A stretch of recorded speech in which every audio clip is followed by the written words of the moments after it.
A logarithmic function is going to be the inverse of an exponential function. So let's review what an exponential function is.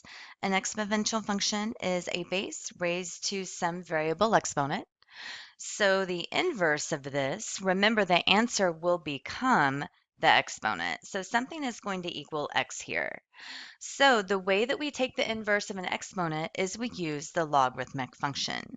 So it is going to be log base b, notice the bases stay the same, of y is going to yield or give us the exponent as an answer. So if you are ever looking at a logarithmic function with this notation right here, the log always equals an exponent. Okay, let's go ahead and take a look at some examples.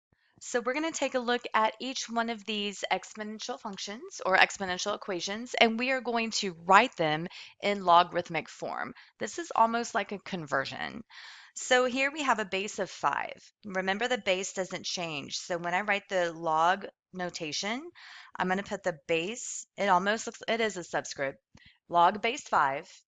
And remember, logs always equal exponents. So I'm going to skip that 2 for a moment. Log base 5 of 25 is going to give us an answer of 2. Remember, logs always equal the exponent.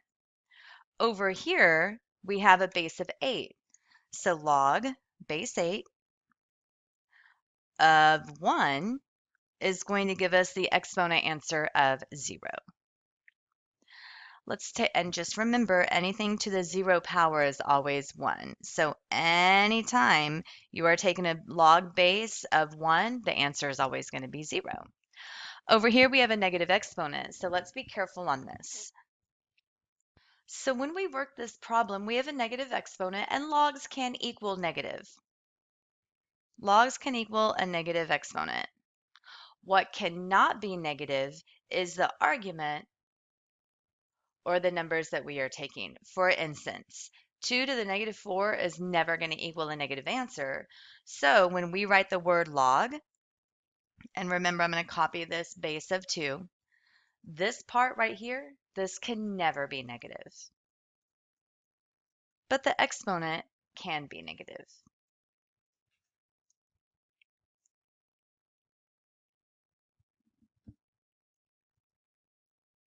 And remember, a negative exponent just means that something was on the wrong side of a fraction bar. So negative exponents are perfectly fine. So now let's work in reverse. Here we have some logs. Let's go ahead and write them in exponential form. Remember, the bases are the same. So I know this is going to be a base of 7 to something. I know this is going to be a base of 6 to something.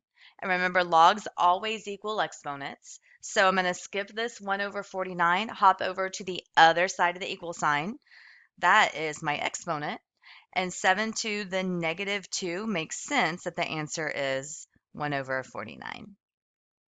This is going to be 6 to the second power, and that makes an answer of 36. Now let's talk about figuring out what logs are. If you notice here, I have a log base 3 of 81 equals some sort of exponent. We don't know what the exponent is. So let me go ahead and convert this to exponential form. So the base of 3 stays the same. 3 to x equals 81.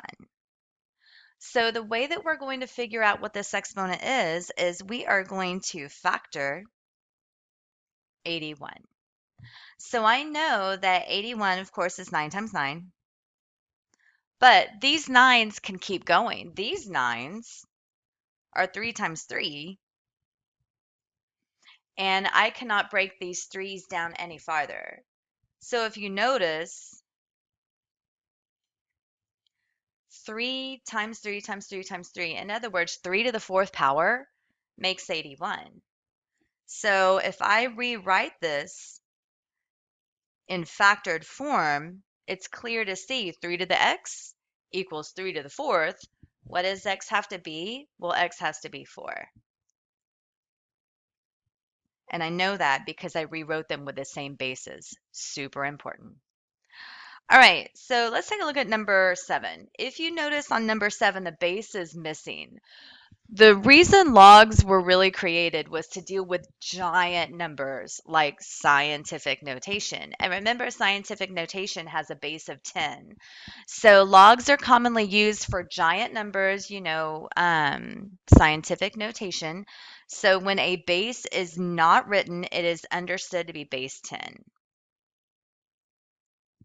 So let me go ahead and rewrite this in exponential form. So 10 to the x equals 100. Of course, 100 is 10 times 10. So 10 to the x equals 10 squared. I get to drop these bases now because they are identical. So x equals 2. And that's how you figure out what the logs are. Okay, go ahead and pause the video. Make sure that you know how to convert these into log form and convert them into exponential form. Pause now because the answers are coming up.